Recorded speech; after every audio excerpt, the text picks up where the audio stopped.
Concentration আমরা কাকে বলি? যখন হচ্ছে যে number of solid in solution is known as concentration, মানে একটা সলিউশনের মধ্যে যত সলিউটের পরিমাণ যেটা থাকবে সেটাই আমরা হচ্ছে কনসেন্ট্রেশন বলি। দেন হচ্ছে যে ফ্লুইড, যে আইসোটোনিক ফ্লুইড কখন বলবো? যখন হচ্ছে সেম কনসেন্ট্রেশন এজ আমাদের বডি ফ্লুইডের যে কনসেন্ট্রেশন থাকবে তাকে আমরা বলবো আইসোটোনিক। হাইপোটোনিক ফ্লুইড কাকে বলবো? যখন হচ্ছে low concentration age body fluid থেকে লো কনসেন্ট্রেশন থাকছে।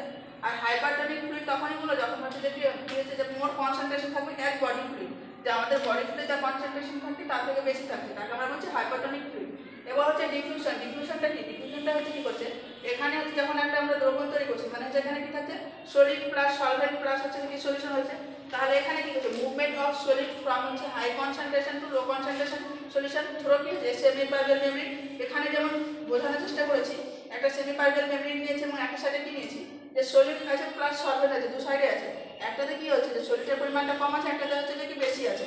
তাহলে আমরা কি করছি, ডিফিউশনটা কি বলছি, যে সলিডটা কি করছে যে হাই কনসেন্ট্রেশনের দিক থেকে কি হচ্ছে লো কনসেন্ট্রেশনের দিকে কি হচ্ছে মুভ করছে। তাহলে এখানে যেমন হচ্ছে 600 গ্রাম হচ্ছে NaCl আছে, একটাতে 100 গ্রাম NaCl আছে, আর একটাতে 5, দুটোতে হচ্ছে কি 5 লিটার করে জল আছে। তাহলে কি করছে এখানে যেমন 600 গ্রাম থেকে NaCl থেকে যেটা আছে সেটা মুভ করছে কোথায়, যে 100 গ্রাম দিকে NaCl আছে সেদিকে, সেটা হচ্ছে ডিফিউশন। দেন অসমোসিসটা কি হচ্ছে, অসমোসিস হচ্ছে এখানে হচ্ছে যে কি মুভমেন্ট অন সলভেন্ট ফ্রম হচ্ছে low concentration fluid to high concentration solution through a semi পারভিয়াল মেমব্রেন। এখানে কি হচ্ছে যে কনসেন্ট্রেশন যেদিকে হচ্ছে যে কম থাকবে সেদিকে কি করবে, যে বেশি কনসেন্ট্রেশন দিকে যেখানে হচ্ছে যে কি লো কনসেন্ট্রেশন থাকবে সেটা কি করবে, যে হাই কনসেন্ট্রেশন দিকে মুভ করবে। যেমন এখানে কি হচ্ছে, যেখানে জলের পরিমাণটা হচ্ছে যে সমান আছে কিন্তু যেখানে লবণের পরিমাণ কম আছে এখানে বেশি আছে, মানে কনসেন্ট্রেশনটা বেশি আছে। তাহলে কি করছে, এখান থেকে কি হচ্ছে যেদিকে হচ্ছে জলটা মুভ করছে তাকে আমরা কি বলছি অসমোসিস বলছি। এবার আমরা আইসোটোনিক ফ্লুইড বললাম। আইসোটোনিক ফ্লুইডে আমরা কত কনসেন্ট্রেশন হলে বলবো যে আইসোটোনিক ফ্লুইড। তো আমাদের বডি ফ্লুইডে যেটা হচ্ছে যে কনসেন্ট্রেশন থাকে সেটা হচ্ছে 250 থেকে 375 মিলিমোল পার লিটার। এবার হচ্ছে এর থেকে যখন হচ্ছে যে আমরা 250 থেকে কমে যাচ্ছে তখন তাকে আমরা হাইপোটোনিক সলিউশন বলছি, যখন 375 থেকে বেড়ে যাচ্ছে তখন আমরা কি হাইপারটোনিক সলিউশন বলছি।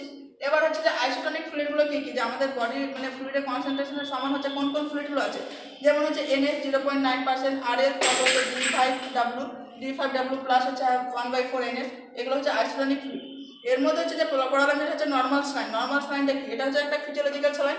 এর হচ্ছে যে কি আমরা নর্মাল স্লাইন কি থাকে, যখন হচ্ছে NaCl থাকে, কতটা থাকছে NaCl হচ্ছে সোডিয়াম ক্লোরাইড হচ্ছে 100 ml হচ্ছে জলের মধ্যে হচ্ছে যে 0.9 কি হচ্ছে যে গ্রাম হচ্ছে NaCl থাকছে। তাহলে 1000 ml এর মধ্যে কত থাকছে, তাহলে 9 গ্রাম থাকছে NaCl। এবার হচ্ছে এর অসমোলারিটি কি করে বার করবো, যেমন সোডিয়ামের হচ্ছে যে 154 হচ্ছে থাকছে, আর ক্লোরাইড হচ্ছে 154 হচ্ছে যে কি মিলিমোল পার লিটার হচ্ছে যে অসমোলারিটি বার করছে যখন 308 হচ্ছে। তাহলে এটা কি হচ্ছে, এটা আমাদের হচ্ছে যে কি সেম ম্যাচ হচ্ছে যে বডি ফ্লুইডের কনসেন্ট্রেশন, মানে এটা হচ্ছে আইসোটোনিক ফ্লুইড। এবার ইউজেস আমরা কোথায় কোথায় NaCl ইউজ করবো যেমন ইরিগেশনের কোনো কিছু ইরিগেশন করবো যখন অ্যাকর্ডিং টু প্রায়োরিটি, যদি শক হয় পেশেন্টে সেক্ষেত্রে দেবো। সব থেকে যে ডায়াবেটিক পেশেন্ট হচ্ছে কি হচ্ছে ডায়াবেটিক মেলাইটাস পেশেন্টের ক্ষেত্রে সেফেস্ট ফ্লুইড হচ্ছে যেটা। আর হচ্ছে যে কিটা যখন কোলোস্টমি ইরিগেশন করবো তখন, বা ব্লাড ট্রান্সফিউশনের সাথে যদি কোনো রিয়াকশন থাকে সেখানে যে মিক্সড উইথ ব্লাড প্লাস করছি তখন আমরা ইউজ করছি। এবার হচ্ছে এগুলো হচ্ছে ইউজেস গেলো যে কাদের ক্ষেত্রে আমরা NaCl দেবো। আর হচ্ছে যে কন্ট্রা ইন্ডিকেশন, কাদের ক্ষেত্রে আমরা দেবো না। তাহলে পেশেন্টের যদি কার্ডিয়াক অ্যারেস্ট থাকে বা হাইপারটেনশন পেশেন্ট থাকে বা ক্রনিক হার্ট ফেলিয়ার পেশেন্ট থাকে এদের ক্ষেত্রে আমরা কি করবো NaCl ফ্লুইড দেবো না। আজকে পর্যন্ত।